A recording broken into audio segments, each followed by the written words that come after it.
Alternator.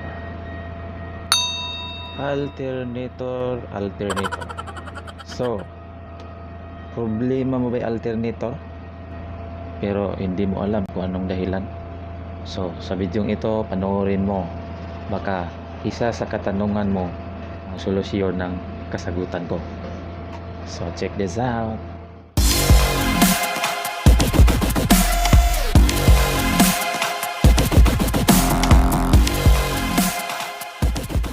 Welcome sa aking channel mga ka-master, mga ka-viewers.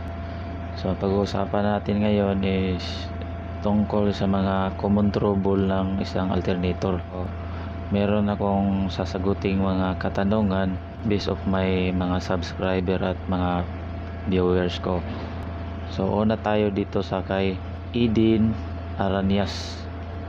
Boss, anong epekto ng makina pag mahina ang alternator L300? Pag mahina yung karga ng alternator mo, lahat apektado dyan. Yung starter, yung nagpapaandar ng makina. L300 ang sasakyan mo, kung mayroong aircon, lakas din yan kumain ng kuryente. So dapat ang alternator mo is okay talaga. Dapat nagkakarga yan ng normal charging, which is 13.5 volts to 14.5 volts.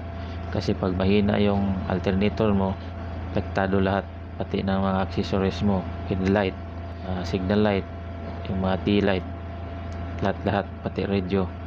Lalong-lalo na pag gabi yung trabaho mo, lahat nagpapangsyon yan o kumakain yan ng kuryente galing sa battery. Kung mahina yung alternator mo, darating yung panahon na magka-problema ka sa daan, di naandar yung unit mo. So, dapat talaga kung merong problema sa alternator mo, check mo na kaagad. Then next, tungkol naman kay Chesterly Andres. Sabi niya, paano po ayusin yung alternator ko po? Kulang po ng charging. So ang katanungan nila is halos magkapareho lang.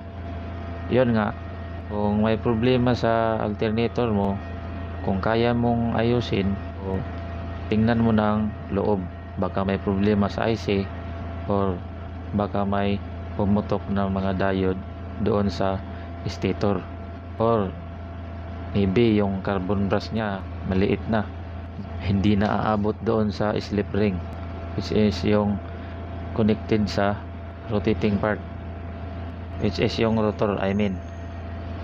So next, dito naman kay Gilier Piloni. Sabi niya, boss, ano ba dapat gawin kapag ang alternator umiinit kahit saglit lang pinaandar? Sa ganyang trouble, dapat ipa-check up mo na yung alternator mo, baka may disalignment na doon sa ilalim. Palagay ko yung bahayan ng bearing o maluwag na. So pag maluwag kasi yung bahayan ng isang bearing dito sa harap at meron ding bearing dito sa likod, so itong bahayan na to at saka itong sa harap, pag maluwag na yon, kakaroon yan ng disalignment doon sa stator. Magkakaroon yan ng init, ng biglaang init.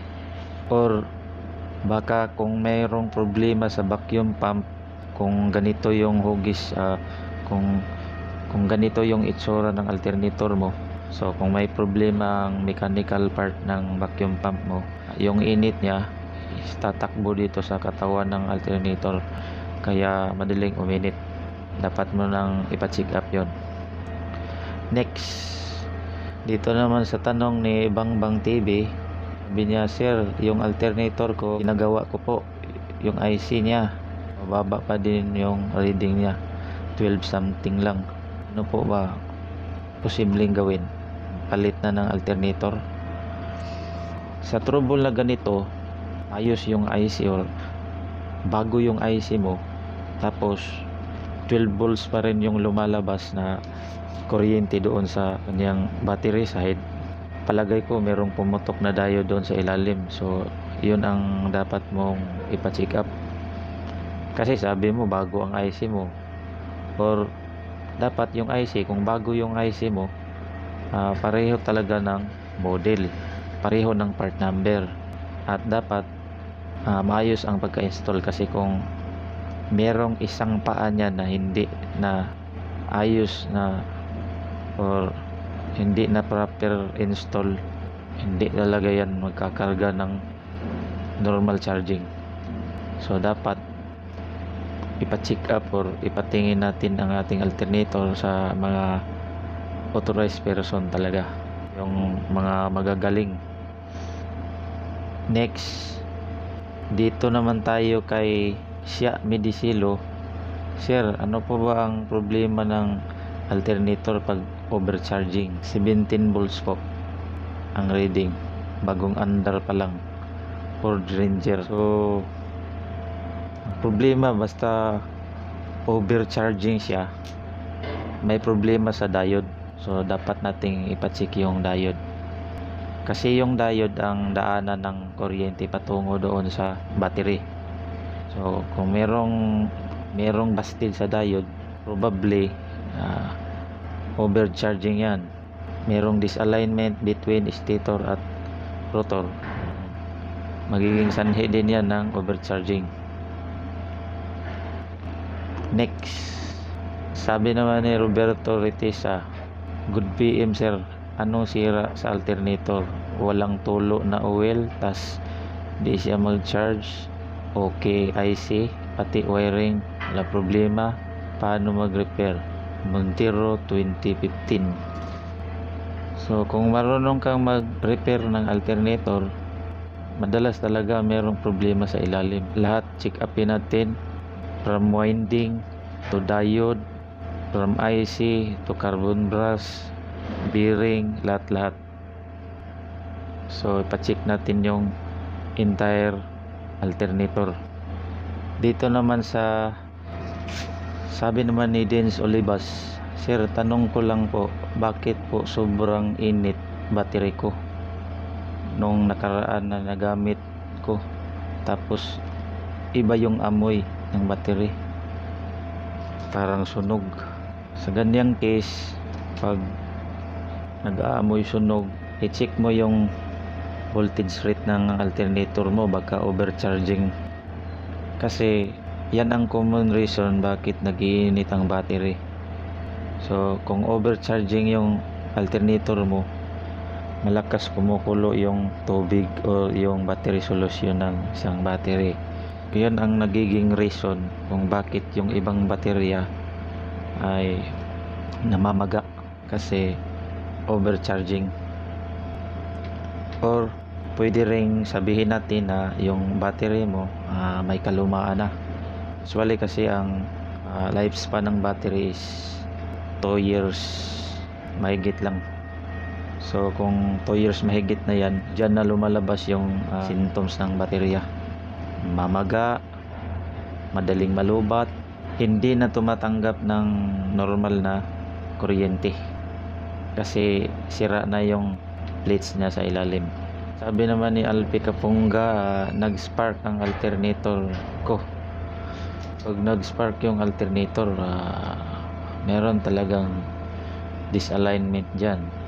Maybe yung fan ng alternator wala na sa kanyang tamang alignment, or yung bearing ng alternator sira na. So ang dapat yung gawin, patingin talaga natin sa mga electrician yung alternator.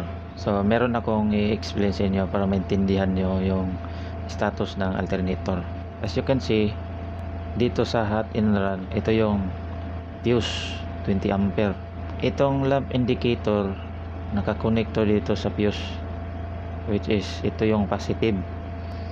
Then ito naman sa kabila ay patungo sa IC regulator.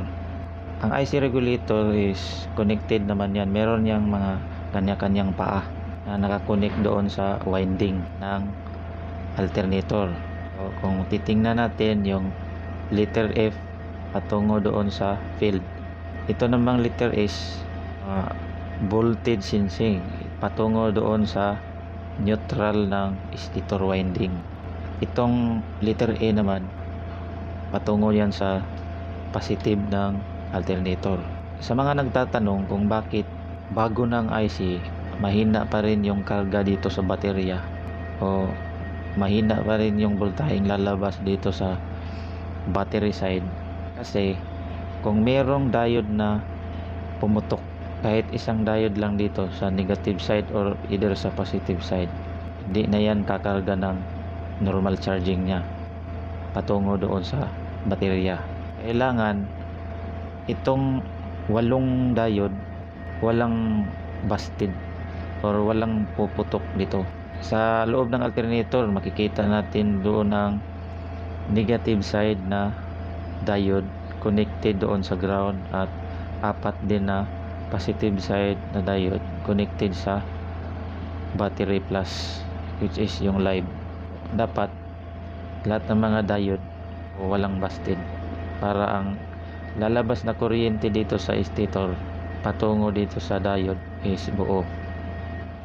Kasi ang nangyari, kung bago yung IC mo tapos mahina pa rin magkarga, so probably ang problema dito sa diode, kasi ang diode ang daanan ng kuryente patungo doon sa battery. Kaya ang tanong ng karamihan, nagpalit na ng IC pero mahina pa rin yung karga. Dito nagka-problema yan, or either yung carbon brush niya sa IC maliit na. Dapat ang carbon brush ng IC ganito kataas, kasi kung ang carbon brush mo maliit na, hindi na yan aabot sa slip ring patungo doon sa lapatan ng carbon brush doon sa rotor. Kung ating titingnan yung IC regulator, may sariling connection yan. So dapat kung nagpapalit kayo ng IC, kung ano ang location ng IC, dapat ganun din pabalik.